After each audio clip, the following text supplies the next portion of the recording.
Cette photo a été prise le 2 juillet 1980 en Afghanistan, 6 mois et demi après l'intervention soviétique. Les visas pour les journalistes étaient très difficiles à obtenir, donc je me suis fait passer pour un tour opérateur. C'est important de couvrir ce conflit parce qu'il y avait le syndrome du Vietnam. On se disait, oui ou non, le monstre effectivement de l'armée rouge va-t-il s'enliser dans le bourbier afghan comme l'armée américaine au Vietnam? Dans les contacts avec les différents mouvements de résistance, le Jamaat islami à ce moment-là nous a proposé de partir sur la route de Salang, qui nous intéressait beaucoup parce que c'était l'artère principale qui convoyait tous les transports de troupes et les munitions de l'armée rouge. Cette photo a été prise près du village de Farza, où se regroupaient à peu près entre 1000 et 1300 moudjahidines. Toute la montagne était tapissée comme ça d'hommes en armes. Lors de notre première discussion avec le commandant, nous lui avons naturellement posé la question, y a-t-il des prisonniers? Et dans notre tête, il s'agissait, avez-vous des prisonniers russes? En fait, il nous a dit, oui, il y en a, et nous allons vous le présenter. Il s'agit d'un prisonnier afghan. Cet homme appartenait au Parti communiste afghan, et il avait fait l'objet d'une sentence par un tribunal islamique, parce qu'il avait dénoncé 9 familles de moudjahidines.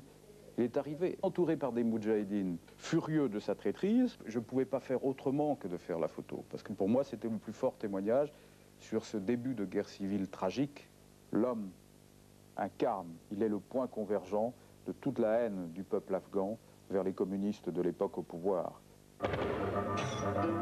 Dezembro de 79, a União Soviética invade o Afeganistão para apoiar o regime marxista instalado após golpe de Estado.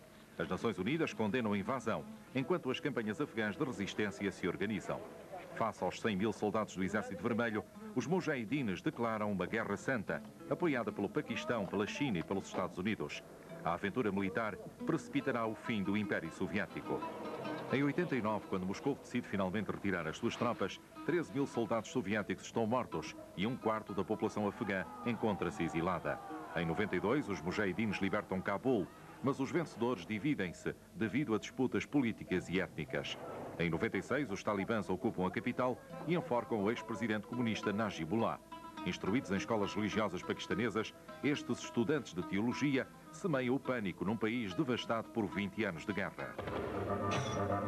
Mastan junta-se à resistência aos 17 anos de idade. Próximo do comandante Massoud e sabendo francês, é encarregue da imprensa ocidental. Objetivo, contrariar a propaganda soviética, que afirma que tudo está bem. Cette photo représente le début de la résistance afghane. C'est les années 79, 80, peut-être jusqu'à 81, surtout les armes, parce que la résistance afghane, c'était une résistance populaire. Les gens ont commencé à la résistance avec ce qu'ils avaient sous la main. Il y a des pioches, il y a des sabres, il y a des couteaux, les Lee Enfield, les fusils que les Anglais utilisaient pendant la guerre au 19e siècle en Afghanistan. Et il y a 2 Kalachnikov. Ça doit être ou une prise sur l'ennemi, ou une désertion. À ce début de la résistance, il y avait beaucoup de problèmes d'espionnage. Le gouvernement communiste utilisait des villageois à faire la délation. Sur cette photo, on voit un groupe de gens qui posent, qui montrent au photographe, voilà un espion, il va être exécuté. C'est un message à double sens, à la fois à l'intérieur pour dire qu'un espion ne sera pas pardonné, et à la fois sur le plan international, que voilà, nous sommes à fond contre les communistes. Au début de la résistance afghane, le monde occidental pensait que pour l'Afghanistan, c'était une guerre perdue d'avance. On faisait la résistance, mais le message ne sortait pas. Les rares journalistes qui sont venus en Afghanistan ont fait le travail que nous-mêmes, on n'était pas capables de faire. Le monde, tout doucement, avec le temps, a pris une autre conscience. Et finalement, ils ont cru à la résistance afghane. L'aide internationale sur le plan militaire est venue à partir de 1984. Donc le rôle des journalistes a été déterminant. Obcecado pelo síndrome do Vietnã, o Exército Vermelho impede que a imprensa ocidental trabalhe no Afeganistão.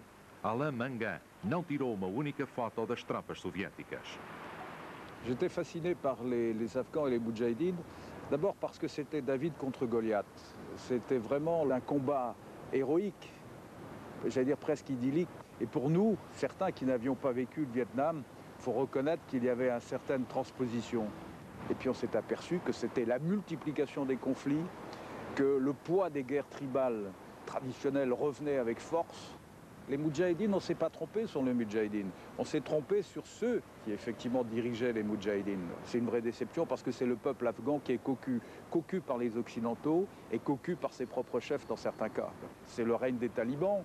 Et là, on s'aperçoit que les journalistes quittent le terrain et c'est encore pire d'une certaine manière puisqu'on les laisse entre Afghans se déchirer.